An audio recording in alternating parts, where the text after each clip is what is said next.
Παύλο, σου έχω ευχάριστα. Η καρκίνη θα γίνει με 3 στον καναπέ αυτό. Χαίρομαι γιατί πλέον αυξανόμαστε. Εξαπλωνόμαστε. Λοιπόν, αγαπημένοι μας πάρα πολύ, και ετοιμαστείτε να πνίξουμε στα φιλιά το κορίτσι αυτό που είναι άλλη μια ζωντανή απόδειξη ότι η Θεσσαλονίκη ξέρει να βγάζει γυναικάρες. Ρένια Λουιζίδου!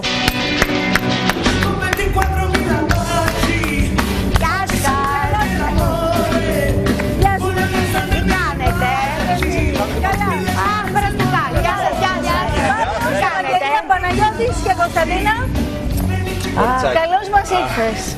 Καλώς σας βρήκα. Μεγάλη χαρά, εγώ το ξέρω. Την Ιρένια για κάποιο λόγο, την αγαπάμε τόσο πολύ και είναι πάντα εδώ. Μασκότ κάναμε. Ναι, σε σημείο που κάθε φορά περιμένω για να βγω ντρέπομαι. Λίγα είπα αυτή τη φορά. Αυτή τη φορά ήμουν αμφιδολή. Αυτά ήταν λίγα. Την άλλη φορά τι έλεγα, το ψητό. Της λέω πριν, μην της πάλι για το κλεμμένη ζωή, σε παρακαλώ.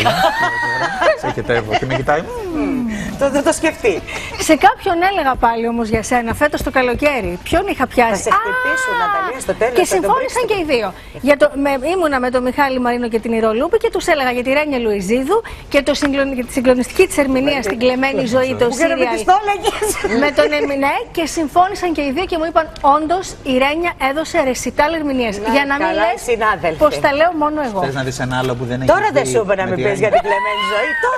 Τώρα δεν έχει περάσει. Να της προτείνουμε την Ιωάννα της, πώς λέγοτανε? Της καρδιάς, να κολλήσει με άλλο. Και αυτό ήταν στον Αντένα. Να το δω. Το προηγούμενο. Για δες το κι αυτό. Θα το δω κι αυτό. Τώρα θα βλέπω το αμάρτημα της Μητρός μου. Ένα-ένα, παιδιά, χαλαρά. Μην με μπερδεύετε. Θα πάθω overdose Ρένιας.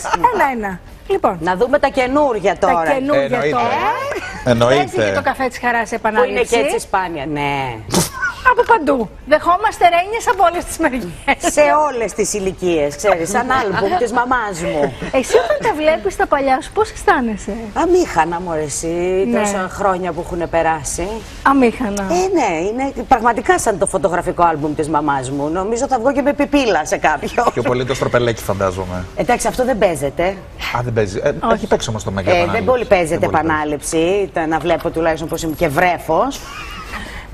Αλλά ναι, περνάει ο καιρός και τον βλέπεις και λες. Μπαίνεις στον πειρασμό, ας πούμε, να κρίνεις τον εαυτό σου και να πεις αυτό θα μπορούσα να το έχω, αυτή τη σκηνή θα μπορούσα να την έχω παίξει διαφορετικά. Άστα. Το κάνεις Συνέχεια. Ναι, αλλά εντάξει. Δεν έχει και αυτή η δουλειά ένα στάνταρ, ρε παιδί μου, να πεις ότι αυτό έτσι παίζεται. Κατάλαβες. Οπότε και ας πούμε ότι το έχεις κάνει έστω καταπληκτικά. Άλλη εκδοχή οπωσδήποτε υπάρχει. Δεν υπάρχει. Δηλαδή δεν μπορεί να σε αφήσει την ησυχία σου να είσαι ευχαριστημένος ποτέ ότι το έκανα όσο καλύτερα γινόταν. Δεν χαίρεστε όμως που έχει μεγάλη τηλεθέαση ακόμα και σήμερα? Το καφέ. Όλα οι επαναλήψεις σας. Χαίρομαι πολύ, ναι. Χαίρομαι. Γιατί σημαίνει ότι δεν ήταν περιστασιακό. Δηλαδή κάτι είχε που λειτουργεί ένα αγαπησιάρικο πράγμα, ας πούμε. Δημιουργεί στον κόσμο. Ο Παύλος θέλει κάτι να πει. Εγώ ήθελα να πω απλά ότι είναι το καλό ότι το παιδί σου τώρα μπορεί να παρακολουθεί τις επαναλήψεις και μπορεί να δει τις δουλειές της μαμάς λίγο πιο ως μεγάλος άνθρωπος και να τις κρίνει, ας πούμε. Ναι, γιατί ας πούμε το καφέ δεν μπορούσε να το αντιληφθεί στα αλήθεια την εποχή που πεζόταν τότε. Τι κριτική σου κάνει? Αν και ο γιος μου είναι φαν ενός άλλου σύριαλ που έκανα, το Παιδική Χαρά, που ήταν με κάτι παιδιά διαβολάκια. Αυτό πάει και αντιγράφει. Τι κριτική σου κάνει? Αυστηρή. Αυστηρή. Σε επίπεδο υποκριτικής ή σε επίπεδο, ας πούμε, τι είναι αυτό που φοράς, γιατί, ας πούμε. Όχι, δεν ασχολείται με το τι φοράω. Ασχολείται με το πόσο. Πόσο, ναι, στο ρόλο.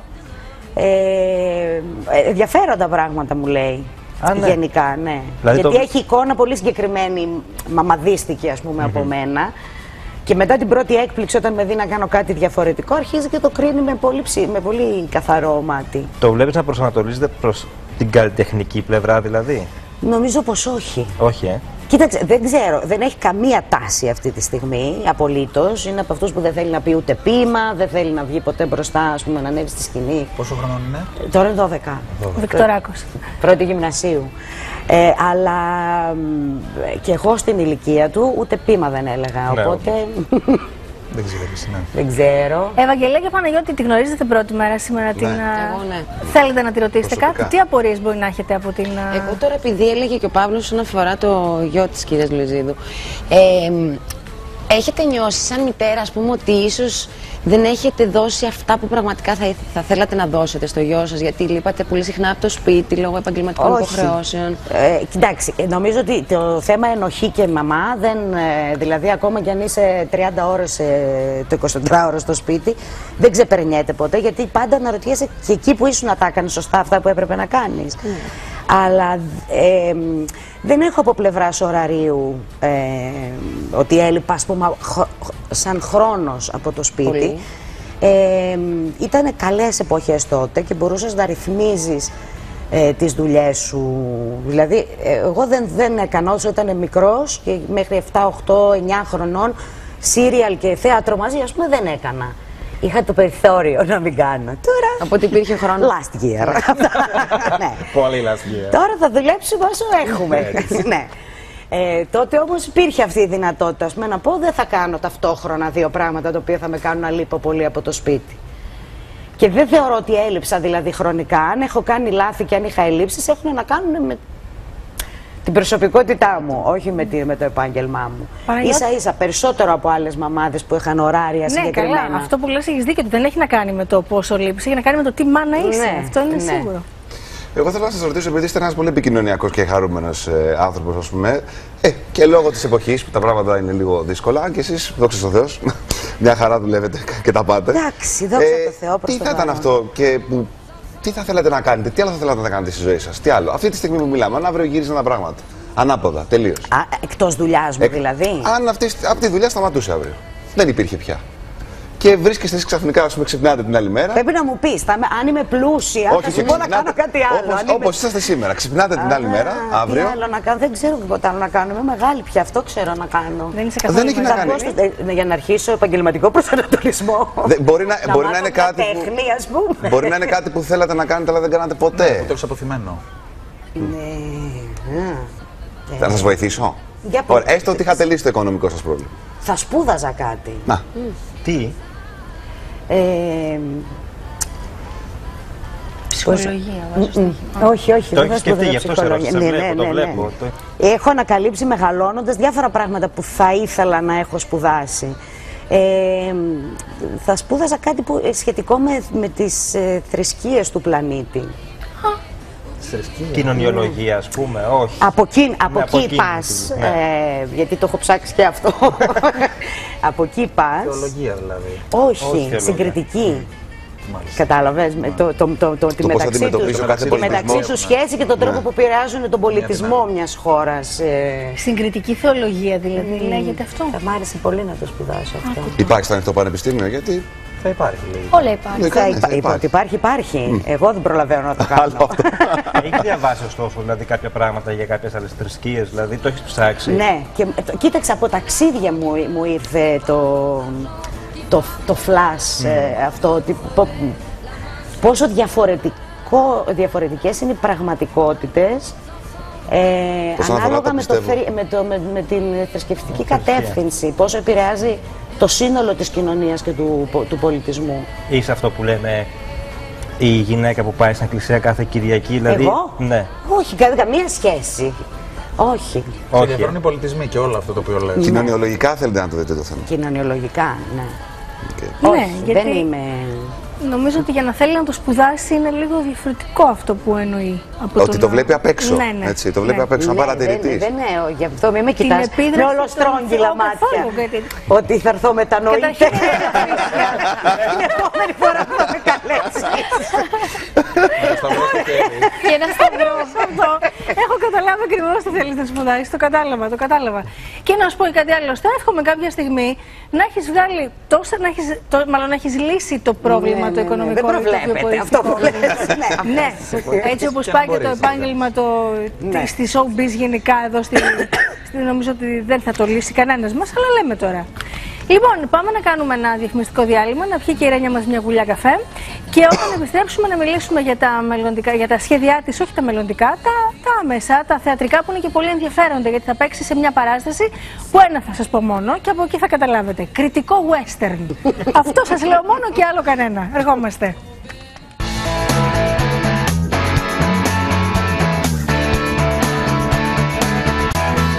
Να μην ξεχνάς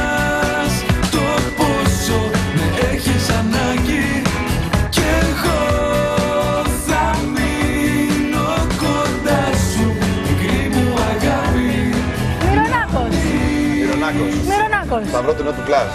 Μαζί με τον Ισαΐα Ματιάμπα. Κάθε Σάββατο για 4 Σάββατα νομίζω. Ο Τσακαλάκος τι έγινε? Ο Τσακαλάκος είναι στο Σταυρό του Νότου Μάινους. Όχι στο Plus. 1:30 η ώρα είμαστε εδώ. Σας θυμίζω ότι τηλεφωνείτε για το iPhone 4S για λίγο ακόμα, γιατί 2 παρα 5 κάνουμε την κλήρωση. Που σημαίνει ότι στο 9011 40 51 40 για 25 λεπτά ακόμα τηλεφωνείτε από κινητό ή σταθερό ή στέλνετε τα μηνύματά σας α κενό και ονοματεπώνυμο στο 19100. Για 25 λεπτά ακόμα η Ρένια θα μας βοηθήσει 2 παρα 5 να κάνουμε την κλήρωση και να σας το δώσουμε. iPhone 4S καταπληκτικό λευκού χρώματος και μαζί και αυτή την υπέροχη θικούλα, δωράκι και θικούλα με κράτς. Σκριτ κράτς με αγριοκοιτάνα, γιατί μου λέει θα το χαλάσει και το πάρει καλά χαλασμένο, λέει ο νικητής. Θα το κάνω στην κράτς στην αρχή. Δεν χαλάει όμως αυτό, αυτή είναι η δουλειά του να μην χαλάει. Λοιπόν, Ρένια Λουιζίδου στην παρέα μας σήμερα, η οποία από τις 16 Οκτωβρίου θα είναι στο Θέατρο Αποθήκη, στο νέο έργο το οποίο έγραψε και σκηνοθετεί ο Θοδωρής Αθερίδης. Άγρια Δύση, ο τίτλος, western, αλλά το οποίο διαδραματίζεται στα Σφατσιά. Στα Σφατσιά. Πολύ μου αρέσει αυτό που είναι κριτικό western. Ναι, δεν έχει πολύ πλάκα. Είναι πάρα πολύ ωραίο. Είναι αυτό το ταραγμένο μυαλό του Αθερίδη που δεν μπορεί να γράψει κάτι που να είναι κανονικό. Τον λατρεύω τον Αθερίδη. Μου αρέσει τόσο πολύ αυτό. Σκέφτεται και γράφει πολύ ωραία έργα. Ναι, αυτό το παιδί. έχει. Είναι τρελό παιδί, πολύ. Όπου εσύ λοιπόν είσαι τι ακριβώς εκεί? Καταρχήν, η ιδέα του ήρθε. Ο Θοδωρής θέλει να γράψει ένα έργο για το σήμερα, ας πούμε, στην Ελλάδα, που είναι όλα οριακά, που είναι η φάση αναμέτρησης, που είναι αυτό, και του ήρθε στο μυαλό το western. Ναι.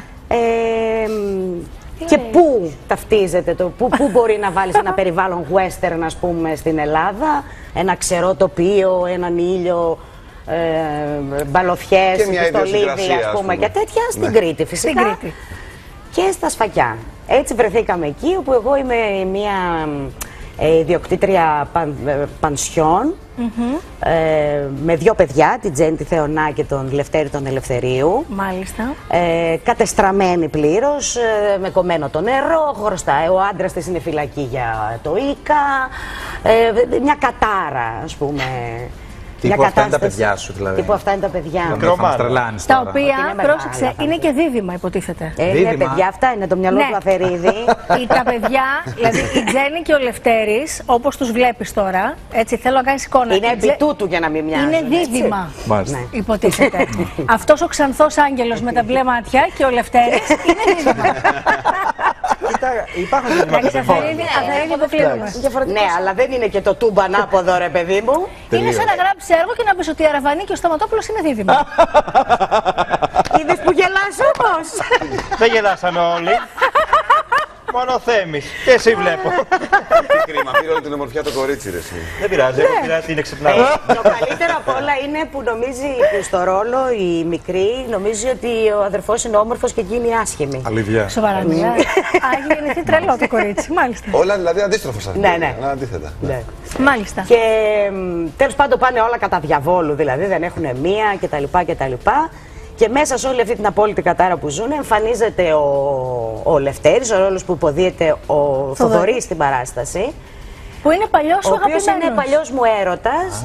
Είναι από τα 25 χρόνια που έχουμε να βρεθούμε, έχει φύγει, με έχει παρατήσει σύξυλη και έχει ακολουθήσει μια Σουηδέζα στη Σουηδία και δεν γύρισε ποτέ. Και ξαναβρισκόμαστε μετά από 25 χρόνια, έρχεται στην πανσιόν, στην απομονωμένη πανσιόν στο Περανάθαμα, ας πούμε. Και εκεί αρχίζει το... Έτσι λέγεται η πανσιόν? Όχι. Μήπως θα έπρεπε να λέγεται έτσι, γιατί είναι πολύ Η πανσιόν έχει το όνομά μου, Ειρήνη. Κατ' εφημισμών, διότι... Γίνεται πόλεμος. Γίνεται πόλεμος εκεί πέρα. Γίνεται πόλεμος. Ναι, Βίλα Ειρήνη. Ναι, ενώ γίνεται της Μουρλής το πανηγύρι. Και βρισκόμαστε λοιπόν μετά από 25 χρόνια και βγαίνουν οι δράκοι του παρελθόντος και εκεί αρχίζει το έργο. Υπάρχει μια αλληγορία, όπως καταλαβαίνεις, το Άγρια Δύση έχει να κάνει με την κατάσταση που ζούμε αυτή τη στιγμή. Είναι ένας σακατεμένος νότος, έρχεται ένας άνθρωπος από το βορρά, ο οποίος δεν ξέρουμε αν φέρνει βοήθεια, αν έρχεται για να πιει και την τελευταία σταγόνα αίματος. Δεν ξέρουμε αν έρχεται για να τους σώσει, να τους βοηθήσει, να... Έχει την οτροπία των Βορείων, δηλαδή έχει υιοθετήσει όλο αυτό, πώς σκέφτονται, πώς είναι οργανωμένοι, πώς ζουν, ή είναι λίγο μούφα? Όχι, είναι διφορούμενο, γιατί πού να συζητήσουμε τώρα ποια είναι η νοοτροπία των Βορείων. Αυτό που βλέπουμε. Ναι. Στα δελτία ειδήσεων.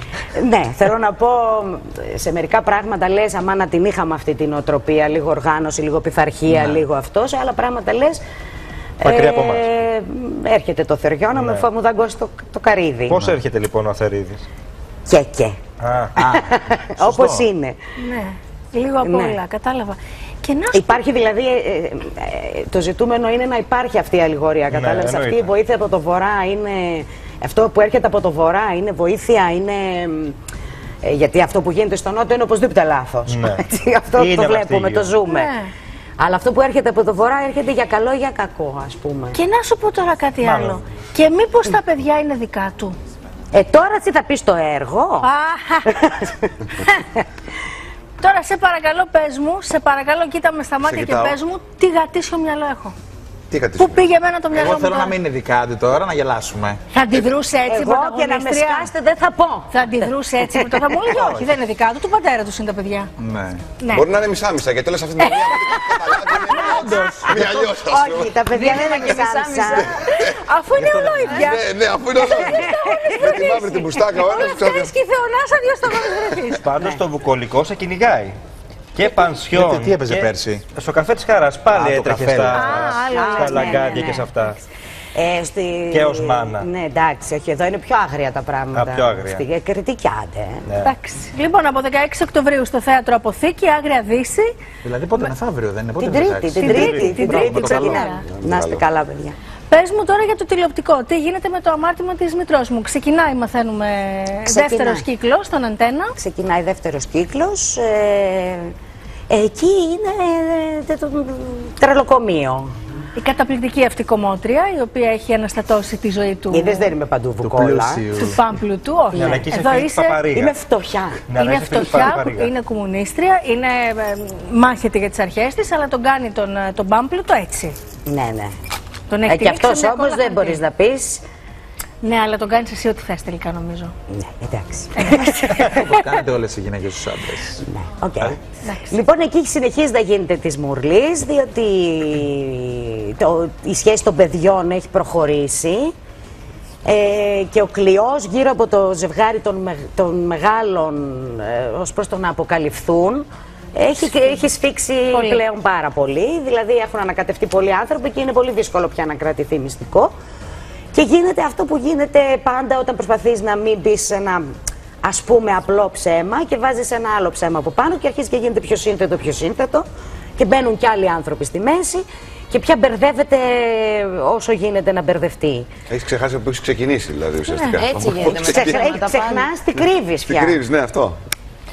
Δεν θα επαναλάβω την περσινή μου απορία, διότι εγώ έθεσα. Γιατί δεν μπορούμε όλοι να τα φτιάξουμε με όλους. Έθεσα και πέρυσι τον προβληματισμό ότι πού είναι το κακό να έχετε κι εσείς δεσμό και να έχουν και τα παιδιά σας δεσμό, αφού από τη στιγμή που δεν είναι ούτε αδέρφια, ούτε ξαδέρφια, ούτε βαφτιστήρια, ούτε τίποτα. Αυτά στη Σουηδία όμως, όπου λέγαμε που έρχεται ο Θερίδης από τη Σουηδία. Στη Σουηδία θα παίρνουν πολύ εύκολα αυτό. Ναι, έχεις δίκιο. Κατάλαβες.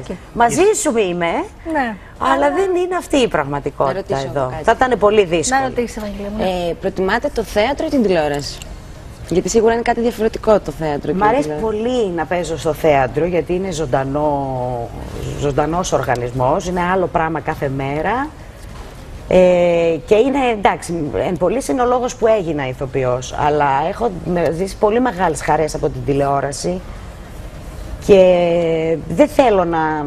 Δηλαδή, κάθε φορά που το λέω, η αλήθεια είναι ότι μου αρέσει πιο πολύ το θέατρο, αλλά δεν θέλω αυτό το πράγμα που κάνουμε με την τηλεόραση που λειτουργούμε τόσο απαξιωτικά. Είναι και τελείως διαφορετικό το παίξιμο δηλαδή από το θέατρο στην τηλεόραση. Είναι τελείως.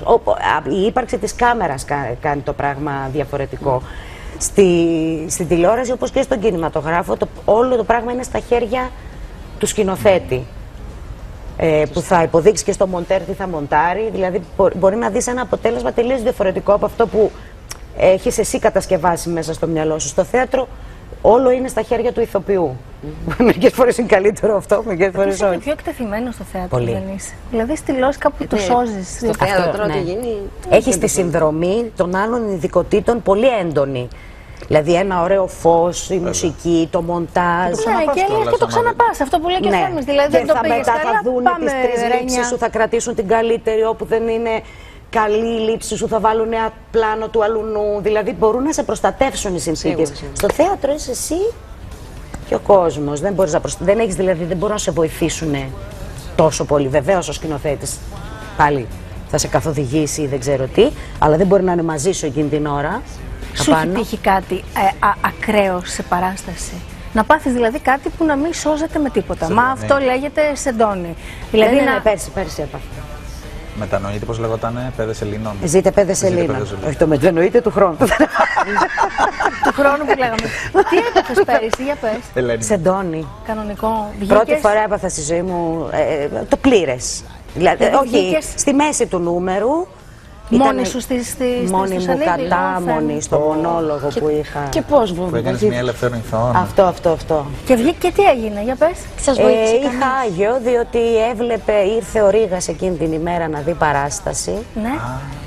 Ο Θεός να τον έχει καλά, και ήταν πίσω θέσεις καθισμένος μόνος του. Και όταν είδε ότι δεν πρόκειται να το βρω ποτέ μόνη μου είπε την ατάκα. Τη φώναξε? Όχι, την άκουσα. Την είπε δηλαδή? Τη φώναξε, όταν σου λένε και στο θέατρο Λαμπέντε, ένα τεράστιο θέατρο, ήταν τελευταία σειρά Δηλαδή πίσω. σου φώναξε τη λέξη, ας πούμε. Την πρόταση όλη. Την πρόταση όλη. Και μετά σου ήρθε δηλαδή το σενάριο. Μετά μου ήρθε, αλλά μου ήρθανε και δεν μου φύγανε και 10 χρόνια από τη ζωή μου. Δηλαδή είναι απερίγραπτο συναίσθημα, απερίγραπτο. εκεί που μιλάς, ξεκινάς και λες το νούμερο σου.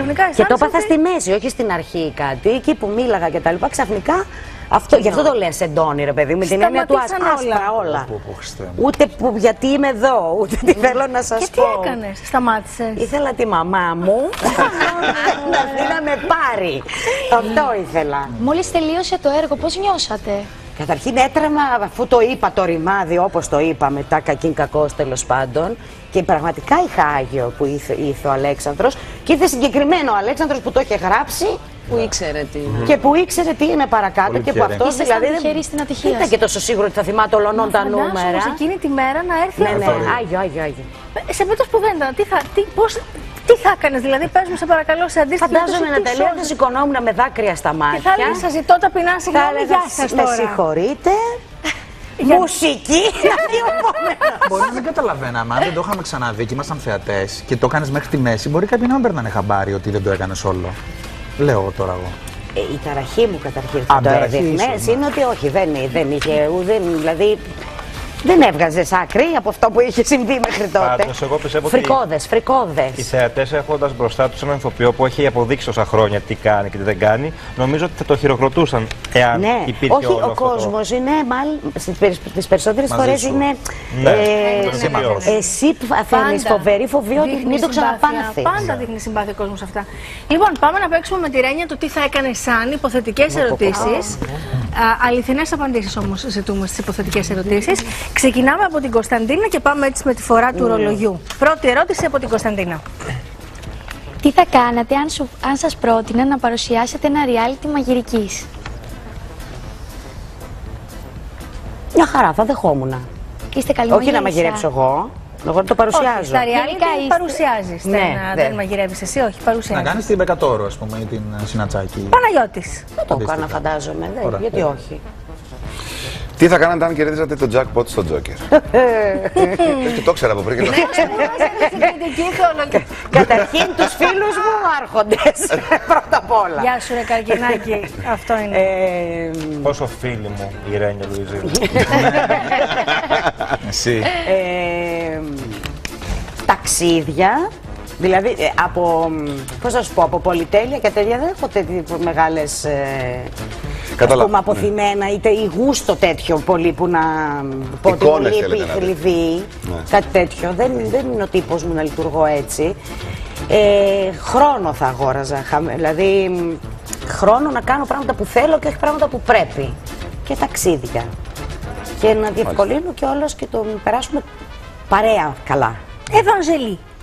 Τι θα κάνατε αν ο γιος σας σε ηλικία 18 ετών, πλησιάζει που να είναι, σας αποκάλυπτε ότι είναι τρελά ερωτευμένος με μία συμμαθήτριά σας? Ή μία... Την κουβέντα είχαμε. Αυτή την κουβέντα είχαμε πριν από λίγη ώρα. Σε ηλικία 18, Ναι, ενηλικιώθηκε. Άρα δεν μπορείς να κάνεις κάτι. Καταρχήν δεν μπορείς να κάνεις κάτι. Δεύτερον, Ένα σοκ, ας πούμε. εντάξει, όχι και σοκ, ρε παιδί μου. Το έχεις λίγο ζήσει στο σύριαλ με τον Κόκλα αυτό, θυμάσαι, που είχες φέρει μια φίλη σου μέσα στο σπίτι και Ναι, ο γιος σου τη γλυκοκοίταγε που έκανε εκείνη γιόγκες και τέτοια και του είπες, ναι παιδάκι μου σταμάτα, πώς την κοίτας έτσι είναι.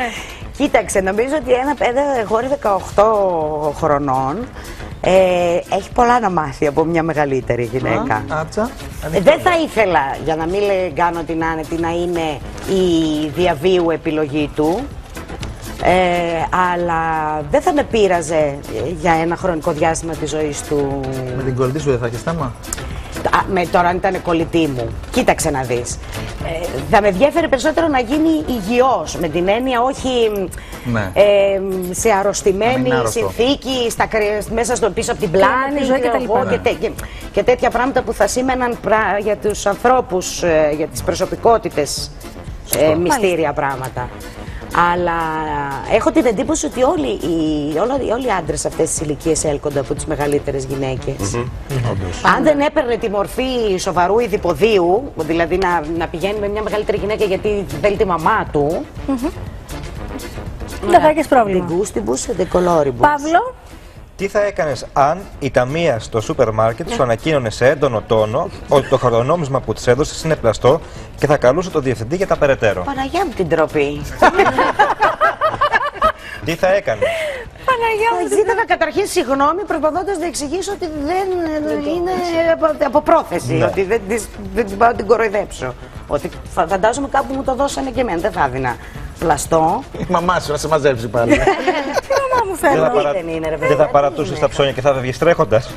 Όχι, εντάξει. Θα έκανα, ξέρεις, θα με έπιανε αυτό το να απολογηθώ, να εξηγήσω, να μην με περάσουν για απατεώνα και τέτοια. Και ξέρεις, οι συνουράγοι από πίσω λένε βέβαια. Αυτές τηλεόρασεις, ναι. Τέτοιες είναι. Θέμη. Λοιπόν, τι θα έκανες αν ο σύζυγός σου ζητούσε να κόψεις πάρα πολύ κοντά αγορίστικα τα μαλλιά σου? Πολύ κοντά. Θα είχε πάθει εγκεφαλικό, φαντάζομαι. Προφανώς. Γιατί δεν ξέρεις τι καλή που είμαι με κοντά μαλλιά. Τώρα, αυτό συγκεκριμένα θέλω να σου απαντήσω. Ναι, επειδή είμαι τέρας με κοντά μαλλιά, δεν θα το έκανα αυτό ποτέ το χατήρι. Όχι, δεν θα το έκανα. Και τελευταία. Άλλο χατήρι να μπορώ να ζήσω πιο πολύ με αυτό, θα το έκανα. Όχι αυτό. Έχω και μία τελευταία για σένα με αγάπη. Τι θα έκανες αν η παντρεμένη κολλητή σου ζητούσε να την καλύψεις για να βγει ένα παράνομο ραντεβού? Θα την κάλυπτα. Τι να κάνω. Είναι κολλητή μου. Ντροπή. Έλα τώρα. Είναι κολλητή μου. Άλλο τι θα της έλεγα και τι συζητήσεις θα κάναμε. Έτσι λειτουργούν οι γυναίκες. Την κολλητή μου. Ναι, απάντησες πολύ ωραία και νομίζω ότι και οι άντρες αυτό θα κάνατε και μη βαριγκομή μας κάνετε αού και τέτοια. Ότι εσύ τι θα καλούσες. Εγώ, παιδιά, επειδή το μου έχει προκύψει, έχω σταθεί βράχος και εμπόδιο. Ηφικής. Διαφημίσεις λέει το κοντρόλ και φωνάζει, μην με φαίνεται σε δύσκολη θέση. Φωνάζει το κοντρόλ διαφημίσεις και επιστρέφουμε σε λίγο για να κληρώσουμε και το iPhone 4 για να δούμε ποιος θα το πάρει. Ερχόμαστε.